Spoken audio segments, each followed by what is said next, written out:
I trusted my neighbors. I shouldn't have. My name is Robert Chen. I'm 72 years old. I live in Gilbert, Arizona, in a house I bought 30 years ago. I worked as an engineer for 43 years. I retired in 2018. My wife passed in 2020.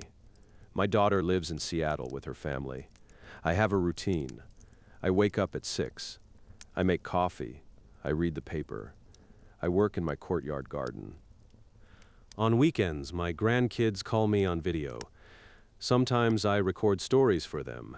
Folk tales, family history, things I remember from when I was young. I need quiet for this. The stories take hours to record. I edit them carefully. I want them to be perfect. My house has a courtyard in the back, high walls, desert plants, a small fountain. I built it myself after my wife died. It's private, peaceful. That's the point. In March of last year, a family moved in next door. The Hendersons, Dan and Jessica, 2 kids, boys, maybe 8 and 10 years old. I introduced myself the first week, brought over some oranges from my tree. "Welcome to the neighborhood," I said. Dan shook my hand. "Thanks, man. Appreciate it." Jessica smiled. What a sweet gesture. The kids didn't look up from their phones. "If you need anything, I'm right here," I said. "We'll definitely keep that in touch," Dan said. That was it. Normal enough. The first Saturday after they moved in, I heard voices. Coming from my courtyard, I walked outside. The 2 Henderson boys were in my courtyard, climbing on my fountain, pulling leaves off my plants. "Hey," I said, "this is private property." The older one looked at me. "We're just playing." "You need to leave," I said. "This is my yard." "Our ball came over," the younger one said. "There was no ball." "Go home," I said. They left, slowly, laughing. I went next door. Dan answered. "Your boys were in my courtyard," I said. "Oh yeah?" Dan said. "Sorry about that." "Kids, you know, it's enclosed," I said. "They had to climb the wall." "I'll talk to them," Dan said. "I'd appreciate that," I said. He closed the door. The next Saturday, they were back. Same thing, climbing around, yelling, throwing rocks at the fountain. I went outside. "I told you last week, this is not your yard." "We're bored," the older one said. "That's not my problem," I said. "Go home." I went to Dan's house again. This time Jessica answered. "Your kids are in my courtyard again," I said. She sighed. "They're just playing Robert." "In my yard," I said, without permission. "They're kids," she said. "They need space." "They have a yard," I said.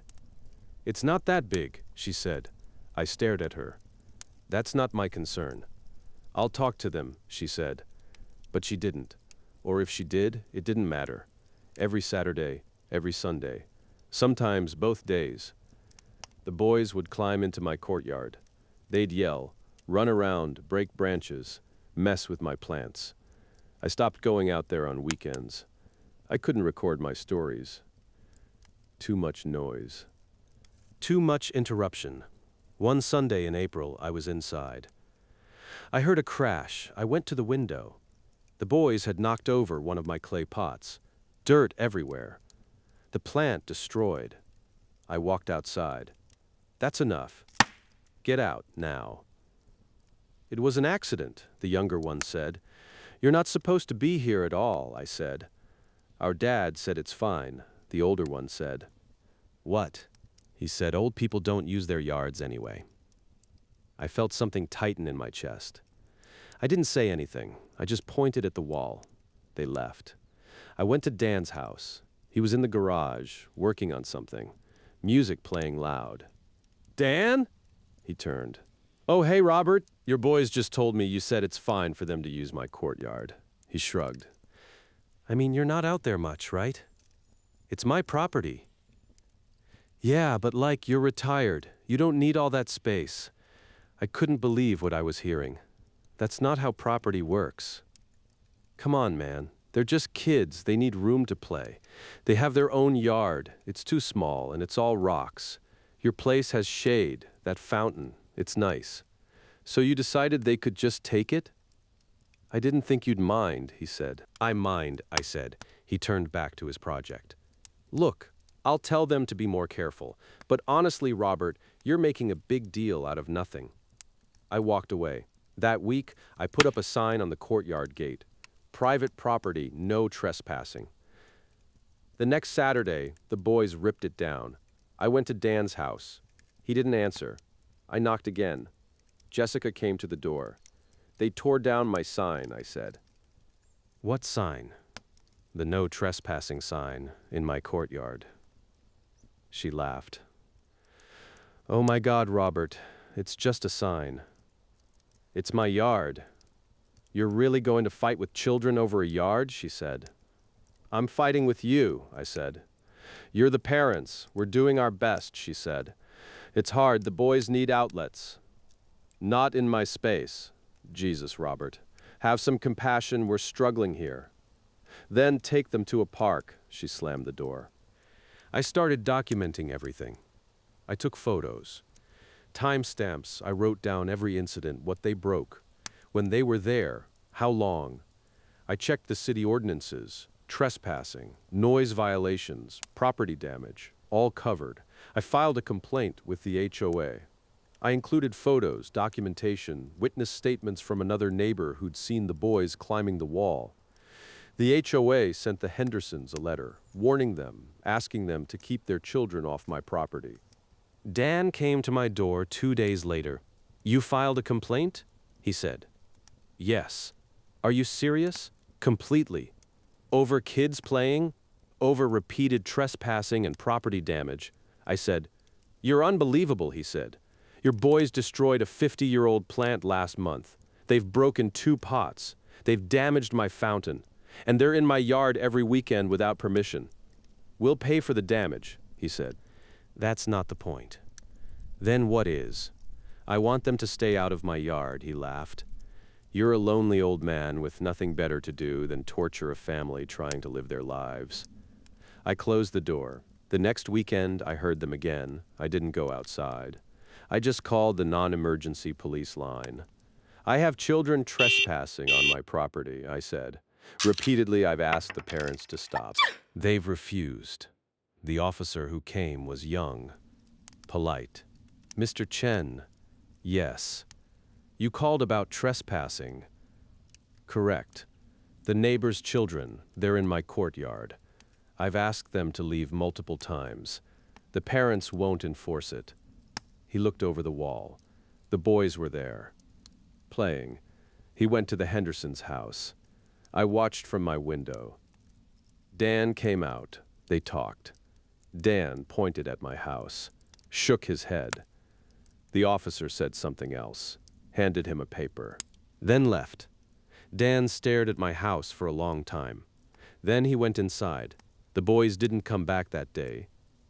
But the next Saturday, they were there again. I called the police again.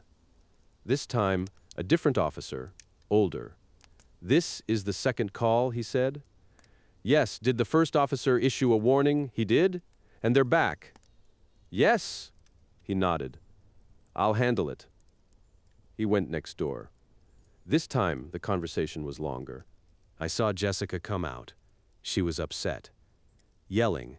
The officer stayed calm, pointed at something on his notepad, handed them another paper. When he came back, he stopped at my door. Mr. Chen, I've issued a formal citation. If it happens again, they'll be fined. If it continues, we can pursue charges. Thank you, I said. You have every right to quiet enjoyment of your property, he said. Don't let anyone tell you different. After that, the boys stayed away. For 2 weeks, then one Saturday morning I heard something, not in the courtyard, in front of my house.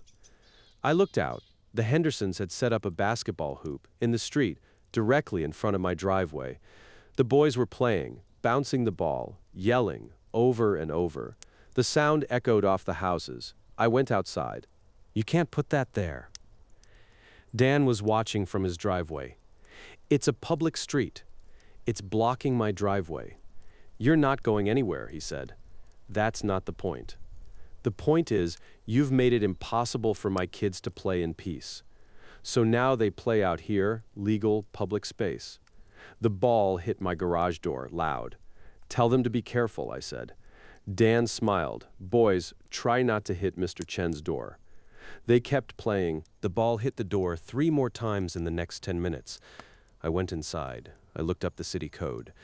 Street basketball hoops, temporary structures, noise ordinances. I found it. Noise ordinances in residential zones, weekends before 9 a.m. and after 8 p.m., prohibited. I also found something else. Temporary structures in the street, permits required for anything that blocks traffic flow or access. I took more photos, timestamps. I noted every time the ball hit my property. I filed another complaint with the city. Noise violation, unpermitted structure. 3 days later, a code enforcement officer came. He measured, took photos, talked to Dan. The hoop was gone by the end of the week. Dan didn't look at me anymore. Neither did Jessica. But I knew it wasn't over. In June, I was recording a story for my granddaughter, a folk tale my mother used to tell me. I was halfway through when I heard it.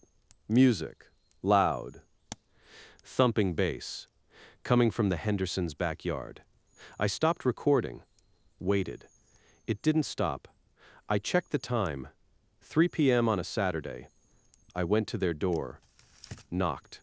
No answer. The music was too loud. I knocked harder. Jessica finally opened it. "What?" she said. "The music. Can you turn it down? It's the middle of the day. I'm trying to work. You're retired." "I'm recording something for my family."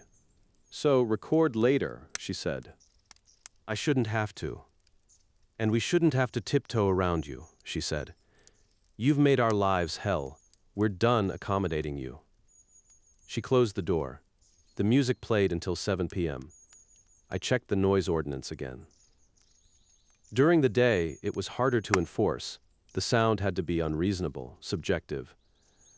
But there was a clause, repeat offenses, pattern of behavior, harassment. I started recording.